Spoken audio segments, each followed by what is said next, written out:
사람들은 대개 하늘을 나는 새를 보면서 나도 자유롭고 싶다는 생각을 하고는 합니다. 지금 얽매여 있는 현실을 벗어나 홀을 날고 싶은 것입니다. 나를 옥죄고 있는 제도 그리고 울타리를 벗어나 자유하고 싶어 합니다. 현실이 너무 답답하고 지루하게 느껴지기 때문입니다. 오늘 본문에 한 남자도 그랬습니다. 그 아버지에게는 두 아들이 있었는데 둘째 아들이 자기에게 돌아올 유산을 미리 청구하여 받아냈습니다. 그리고는 그 재산을 다 정리하여 먼 나라로 갔습니다. 그리고 그는 이렇게 생각했습니다. 이제 됐다. 이제는 내 마음대로 활개치면서 세상을 살 수 있게 되었다라고 생각을 했습니다. 그러나 이 남자의 인생은 자기 생각대로 그렇게 흘러가지 않았습니다. 전혀 예상치 못한 방향으로 흘러갔습니다. 둘째 아들은 아버지와 함께 사는 것보다 재산을 분배받아 자기 마음대로 즐기면서 사는 것을 더 원했습니다. 그래서 아버지에게 자기에게 올 유산을 달라고 했습니다. 당시 상속법에 의하면 아버지가 사망했을 경우에 큰아들은 2배를 받았습니다. 그러니까 작은 아들이니까 재산의 3분의 1을 차지할 수 있었습니다. 그러나 그것은 아버지가 세상을 떠났을 경우에 그렇고 아버지가 세상에 생존해 계실 때는 이야기가 달라집니다. 그보다 훨씬 더 적은 몫이 돌아갈 수밖에 없는 그런 풍습이었습니다. 학자들에 의하면 이 둘째 아들이 받아간 것은 아마도 재산의 자기 유산의 9분의 1이었을 것이다. 그렇게 생각을 합니다. 어쨌든 이 둘째 아들은 자기 몫을 다 챙겨서 이제 자기 마음대로 세상을 살고자 했습니다. 사실 이 둘째 아들의 요구는 법적으로는 불가능한 일이었습니다. 아직 아버지가 생존해 계시기 때문입니다. 그러나 둘째는 한시라도 빨리 아버지를 떠나는 것이 소원이었습니다. 아버지는 이런 둘째 아들을 말리지 않습니다. 오늘 본문에 보면 그의 요구대로 다 들어주는 것을 봅니다. 억지로 둘째의 길을 막거나 방해하거나 틀지 않습니다. 아버지는 막아야 되는데 왜 안 막았을까요? 아버지는 뻔히 알고 있잖아요. 아들이 이렇게 나가면 어떻게 될 것을, 세상의 어떤 것을 다 알고 있잖아요. 근데 왜 안 막았을까요? 그 안 막았던 이유가 13절에 숨어 있습니다. 13절에 보면 이렇게 되어 있어요. 재물을 다 모아가지고 먼 나라에 갔다, 그렇게 되어 있습니다. 근데 원어 성경에 보면 재물이란 단어는 사실 없습니다. 의역입니다. 틀린 번역이 아니고 맞는 번역인데 의역이라 이 말입니다. 거기 재물이란 단어는 아무리 찾아봐도 없어요. 13절에. 다만 판타라는 글자가 있습니다. 판타라는 글자는 모든이라는 뜻이거든요. 모든. 자, 그러니까 그 모든 것 속에 재물이 들어가 있으니까 틀린 건 아니죠. 재물이 들어가 있고, 그런데 중요한 것은 재물만 들어가 있는 게 아닌 것입니다. 모든 것을 다 모아가지고 갔다고 하는 얘기는 가족과 아버지에 대한 미련 그리고 애정까지 다 포함하는 단어인 것입니다. 무슨 말입니까? 둘째는 재산을 받아 집을 나가는 과정에서 가족들과 불화를 일으키게 되었고 정을 떼버리는 말을 했던 것입니다. 우리식으로 말하면 정 떨어지게 굴었다는 것입니다. 둘째 아들의 관심은 다른 데 있었습니다. 모든 것을 다 버리고서라도 자기 뜻대로 하고 싶은 것입니다. 그래야만 행복할 것처럼 보입니다. 젊을 때는 어느 한 곳에 시선이 꽂히면 누구라도 막을 수 없는 열정이 있는 것입니다. 그 열정이 때로는 큰 일을 이뤄내기도 합니다.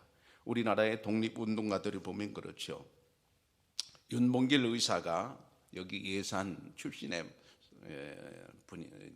분인데, 그가 홍커우 공원에서 폭탄을 던져서 이제 우리나라의 존재를 세상에 알렸거든요. 우리가 볼 때 뭐 그건 테러 아니냐 뭐 그런 측면에 뭐 단순히 폭탄이니까 그렇게 말할 분도 있을지 모르지만 그때 당시 상황은 그게 아닙니다.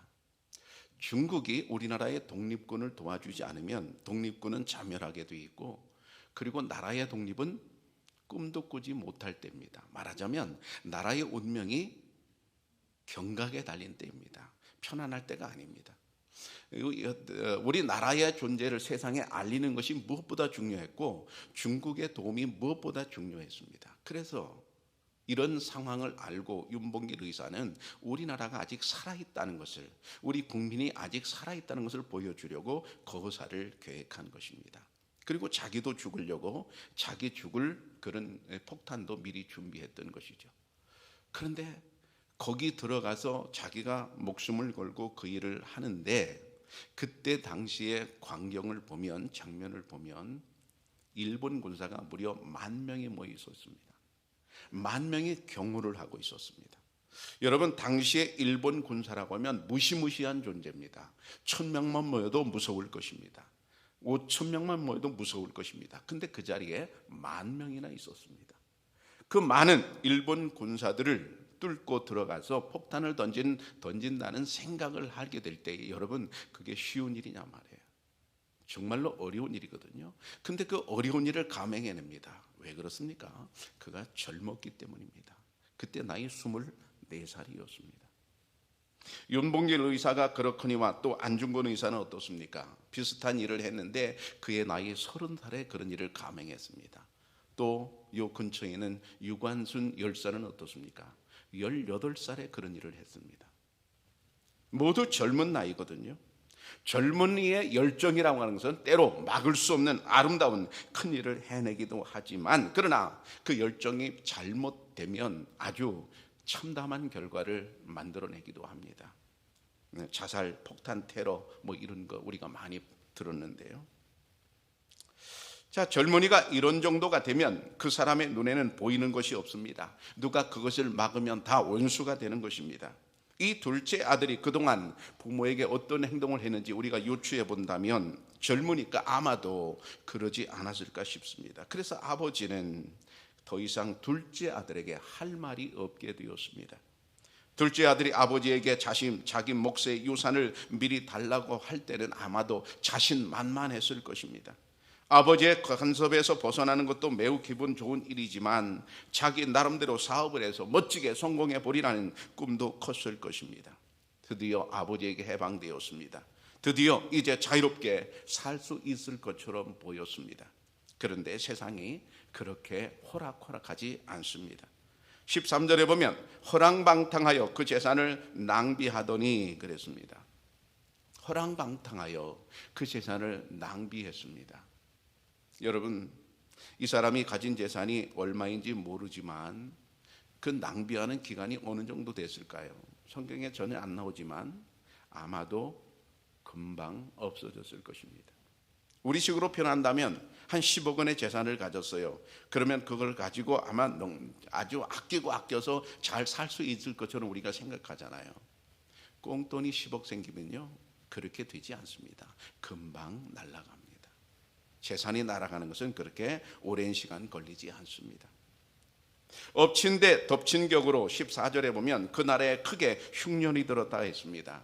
흉년이 들면 없는 사람은 더 힘들어지는 법입니다.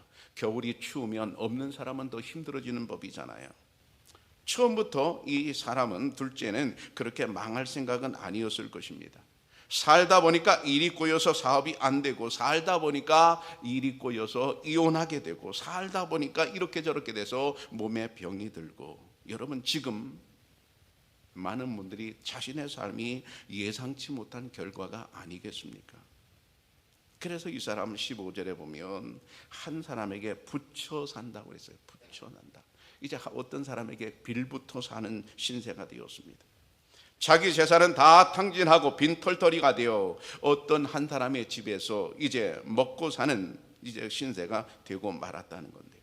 근데 여기서 붙여 산다는 것의 원어를 보면 참 재미있는 표현입니다. 여기 에콜레데라는 말은 아교로 딱 붙여 놓은 상태를 의미합니다. 아교로 딱 붙여 놓은 상태. 자, 그러니까 이 둘째 아들은 이제 이 집 아니면, 이 주인 아니면 죽을 수밖에 없는 그런 상태가 되었고, 죽으나 사나 그 사람에게 붙어 있을 수밖에 없다, 그런 얘기입니다. 다른 방법이 전혀 보이지 않습니다. 나라에 큰 흉년이 들어 어디를 가도 이보다 더 좋은 환경을 찾아볼 수 없습니다. 선택의 여지가 없던 것입니다. 비참한 노예가 되고 말았습니다. 그 주인이 주는 음식만 바라봐야 합니다. 그 주인이 무슨 쌍소리를 해도 참고 들어야 합니다. 그 주인이 무슨 나쁜 짓을 해도 참을 수밖에 없는 불쌍한 사람이 되었습니다. 돈이 없어 모욕을 당해보신 적이 있으십니까? 누구한테 돈을 빌리러 갔는데 자존심 상하는 그런 소리를 들어보신 적이 있으십니까? 밥을 주기는 주는데 약을 올리면서 주는 경우도 여러 번 있습니다. 밥은 잘 처먹네, 일도 못하는 것이. 그 한마디가 비수로 찌르는 거죠. 참으로 그런 비참한 상황에 있습니다. 이것은 둘째 아들이 전에는 전혀 상상하지 못하는 그런 상황이 되고 말았습니다. 그렇게 해서 빌부터 살지라도 배부르게만 살면 다행입니다. 근데 그게 아니었습니다. 오늘 성경에 보면 돼지가 먹는 먹이를 먹고서라도 살고자 목숨을 연명하고자 했습니다. 그런데 그것도 주는 사람이 없다고 그렇게 말합니다. 여러분, 우리는 돼지 그러면 아무 감각이 없지만 유대인들에게는 다릅니다. 유대인들에게 돼지 그러면 아주 혐오식품입니다. 지금도 유대인들은 돼지고기를 먹지 않습니다. 율법에 먹지 못하게 되어 있거든요. 그렇다면 돼지를 치는 사람은 어떤 취급을 받을까요? 돼지 치는 사람은 사람 취급을 받지 못합니다. 지금 우리 분위기가 개 기르는 사람 사람 취급 못 받는 분위기예요. 그런데 그 나라에는 돼지 치는 사람을 그렇게 취급하거든요. 그러면 이게 무슨 말인가요? 종교적으로도 비참한 현실이라는 말입니다. 지금으로 친다면 교회를 가고 싶어도 갈 수 없는 상황의 사람입니다. 왜 그런가 하면 소위 교회 사람들이 나를 싫어해 그렇게 생각하고 교회를 못 옵니다. 왜냐하면 자기 술집에서 일하거든요. 지금 분위기로 봐서는 그렇다 그런 얘기입니다. 그는 돼지 치는 일을 하면서 월급은 고사하고 먹을 양식도 받지를 못하는 모양입니다. 그저 재워주고 그저 먹여주기만 하면 좋은데 그것도 마음대로 되지 않아요. 인간 이하의 비참한 삶을 살게 되었습니다. 그렇게 살다가 보니까 17절에 나는 여기서 주려 죽는구나 하는 생각이 이제 나게 되었습니다. 그가 궁핍해지고 비참해진 이후에야 비로소 자신의 참모습을 객관적으로 보게 되었습니다. 이것을 자기 객관화라고 하죠. 우리는 살면서 자기 객관화하기가 참 어렵습니다. 자기 생각이 언제나 옳고 나만 답인 것처럼 그렇게 살기 때문이죠. 그런데 이제 어려워진 다음에 가만히 보니까 자기 신세를 이제 알게 되었습니다. 흔히 랍비들이 하는 말이 있습니다. 아들이 멀리 떠나 맨발이 되었을 때 그는 자기 아버지의 집의 위로를 기억하게 된다고 했습니다. 지금 둘째 아들은 그 지역의 어느 누구에게도 도움을 받을 수 없는 딱한 처지입니다. 오직 그에게 양식을 줄 수 있는 사람은 생각해 보니까 멀리 계신 아버지밖에 없었습니다. 이대로 계속 가다가는 결국 죽고 말 것을 깨달았습니다. 절박한 자신의 처지를 인식했습니다. 거기서 그는 드디어 아버지를 기억해냈습니다. 여기서 굶주려 죽기보다는 아버지께로 돌아가 차라리 종살이라도 하고 살아야 되겠다고 결심하게 되었습니다. 굶어 죽게 되었을 때 둘째 아들은 결심하고 그 집을 나서 아버지 집으로 갑니다. 아버지께로 돌아가 품꾼의 하나로 써달라고 하소연하면서 부탁해볼 작정이었습니다. 그는 집으로 돌아왔습니다. 여러분, 돌아오는 장면을 영화에서 그린다면 어떻게 그릴 수 있을까요? 똑바로 꼿꼿하게 걸어올 수 있을까요? 지금 먹지를 못하고 있는 사람인데 아마 비틀거리면서 이리 쓰러지고 저리 쓰러지고 모습은 흉하고 말이죠. 이루 말할 수 없는 불쌍한 그런 모습으로 돌아옵니다. 드디어 돌아와서 아버지께 그가 말합니다. 아버지, 내가 하늘과 아버지께 죄를 지었습니다. 이제부터는 나를 아버지의 아들이라 불릴 자격이 없습니다. 나는. 여러분, 이게 무슨 말입니까? 지금 우리가 볼 때는 이해가 되지 않습니다. 아무리 아들이 잘못했다 할지라도 자신의 죄를 뉘우치고 돌아오면 본래의 자리로 당연히 돌아가야 되는 것 아닙니까? 당연히 아들 아닙니까? 그런데 둘째는 그렇게 생각 못합니다. 자신이 재산을 정리하고 이 집을 떠나 아버지 집을 떠날 때에 너무 큰 잘못을 저지른 게 생각났기 때문입니다. 당시로 볼 때는 아버지에게 도무지 요구할 수 없는 것을 요구한 것입니다. 그때는 이 아들에게 눈에 뵈는 게 없었습니다. 그때는 그렇게 될 줄 몰랐습니다. 그때는 자신이 옳은 줄 알았습니다. 그때는 자신이 답인 줄 알았습니다. 자기 말을 들어주지 않으면 아버지고 뭐고 인정하지 않았습니다. 자기 속에 꿈꾸던 사업이 그저 잘 될 줄만 알았습니다. 그래서 아버지에게 해서는 안 될 소리까지 해가며 자기 계획대로 독립을 했던 것입니다. 그런데 이제 와서 가만히 생각해 보니 자기가 너무 잘못한 것입니다. 그래서 그는 말합니다. 아버지의 아들이라고 불릴 자격이 없습니다.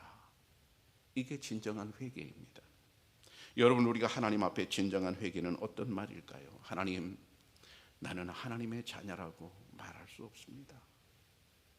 나는 하나님의 백성이라고 말할 수 없습니다. 진정한 회개가 아닐까요?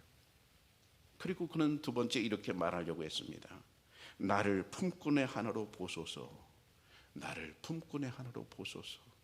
여기 보소서라는 말의 원형 포이에우라는 단어는 임명하다 이런 뜻입니다. 이 말은 무슨 뜻인가 하면 나를 품꾼의 하나로 제발 임명해 달라는 거예요. 여러 사람 앞에 나를 그렇게 인정해 달라는 거예요. 아들은 고사하고 품꾼의 하나로 나를 인정해 달라는 거예요. 그리고 성경에 안 나오지만 이런 마음입니다.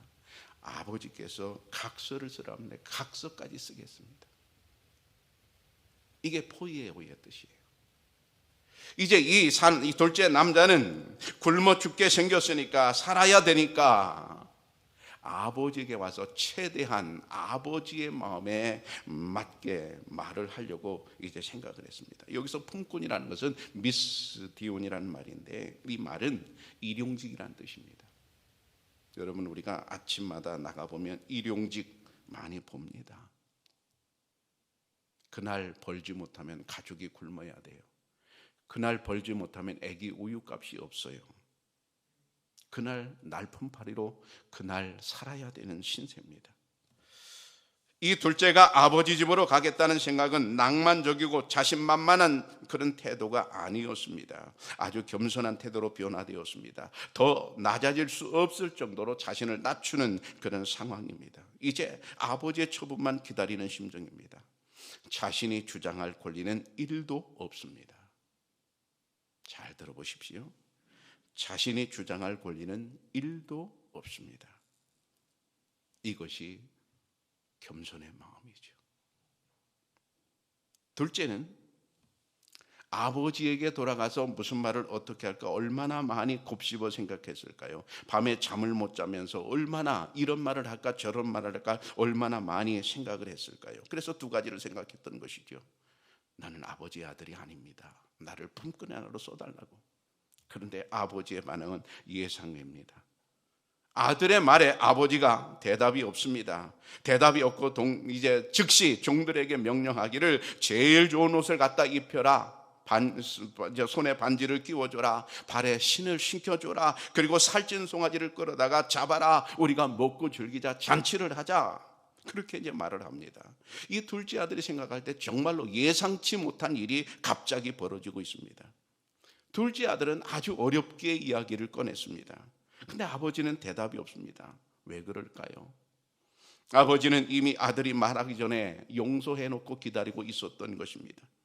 이 말이 있기 전에 아버지는 멀리서 아들을 알아보았습니다. 멀리서 아들을 알아봤다는 말은 무슨 말입니까? 기다리고 있었다는 말입니다. 20절에 보면 아직도 거리가 먼데 아버지가 그를 보고 측은히 여겨 달려가 목을 안고 입을 맞추니 그랬어요. 아직도 거리가 먼데 아직도 집에 가려면 저 멀리 보이는데 이미 아버지는 아들을 알아봤다는 얘기예요. 무슨 얘기입니까? 아버지는 계속 기다리고 있었다는 얘기입니다. 그리고 그 뒤에 구절에 보면 측은히 여겨 달려가 그랬어요. 측은히 여겨. 여러분, 아버지가 달려가는 얼굴을 크로즈업해서 영화로 찍는다면 어떤 얼굴일까요? 원어에 보면 이런 뜻입니다. 내장까지 일렁일 정도로 마음이 아파서 견딜 수 없는 상태에 애끓는 상태라고 했습니다. 아들을 보는 순간 정신이 아찔해진 거예요. 너무 좋은 거예요. 내장이 일렁일 정도로 어질어질한 거예요. 너무 반가운 겁니다. 그게 치근한 마음이에요. 달려가면서도 얼굴에 써 있습니다. 아들을 불쌍해 보는 아버지의 모습입니다. 여러분, 우리 하나님 아버지가 그런 얼굴로 우리를 보고 계실 줄로 믿습니다. 무서운 얼굴로 우리를 쏘아보는 하나님이 아니십니다. 아주 자비로운 얼굴로 우리를 보고 계실 줄로 믿습니다. 그 다음에 달려간다 그랬어요. 아버지의 뜻을 거역하고 걱정만 안겨주었던 그 아들에게 아버지는 화를 내며 등을 돌릴 수도 있었습니다. 야 임마, 네가 하던 짓을 내가 똑똑히 기억하고 있는데 너가 갈 때는 그렇게 가는데 이게 뭐야? 왜 왔어? 너 같은 놈은 내 아들이 아니야. 그리고 내칠 수도 있었습니다. 그리고 당시 관습으로서는 나이 많은 아버지가 달려가는 것은 금지된 사항이었습니다. 우리 조선시대처럼 점잖게 걸어가야 되는 것이었죠. 근데 달려갔다 그랬어요. 무슨 얘기입니까? 아버지는 자신의 체면, 자신의 품위 따위는 없습니다. 그냥 아들을 향해 뛰었다는 그런 말입니다. 그 다음에 입을 맞추었다 그랬어요. 목을 안고 입을 맞추었다 그랬어요. 여러분, 영화에서는 연인들이 입을 맞추는 건 아름답지만 여기 이 장면은 어떻습니까? 아들이 몸에서 냄새가 풀풀 날 것입니다. 머리는 언제 감았는지 모를 것입니다. 이는 닦았을까요? 이는 누렀을 것입니다. 겨드랑이며 어디며 냄새가 안 나는 곳이 없었을 것입니다. 이제 굶어 죽을 사람이 무슨 냄새가, 좋은 냄새가 나겠습니까? 여러분, 얼굴에는 때가 꼬질꼬질할 것입니다. 그런데 그 목을 안고 아버지는 입을 맞췄다 했습니다. 한 번일까요? 여러 번일까요? 저는 여러 번이라고 생각합니다. 수없이 아들의 입에 입을 맞추는 겁니다. 더러운 옷에 입에 입을 맞추는 것입니다. 여러분, 무슨 말이 필요할까요? 이미 다 용서되었다는 말입니다. 그런데 여기서 우리가 유심히 볼 게 있어요. 아들이 아버지에게 와서 할 말 크게 두 가지가 있었습니다. 첫째는 나를 아버지 아들이라 일컬음을 감당하지 못하겠습니다. 난 아버지 아들이 아닙니다. 이 말을 처음 하고 싶었고, 두 번째, 나를 품꾼의 하나로 써주소서라고 말하고 싶었습니다. 그런데 첫 번째 말을 하고 중간에 아버지가 말을 뚝 끊습니다. 두 번째 말을 하지 못합니다. 말을 할 수가 없어서 하지 못하는 게 아니라 아버지가 말을 끊습니다. 두 번째 말이 무슨 말을 할지 아버지는 짐작하고 있었던 것입니다. 아들이 용서받으려고 말을 준비할 때 놀랍게도 아버지는 더 많은 용서의 말을 준비하고 있었습니다. 전혀 예상하지 못한 방향으로 용서가 되었습니다. 아들은 아버지의 예상치 못한 사랑에서 너무 놀랍니다. 뭐를 놀라는가 하면 손에 반지를 껴라, 발에 신발을 신겨줘라 했을 때 너무 놀라. 우리가 볼 때는 뭐 그냥 놀랄 일도 아니지요. 그냥 반지 껴주고 뭐 신발 신겨주는데 뭐 놀래요.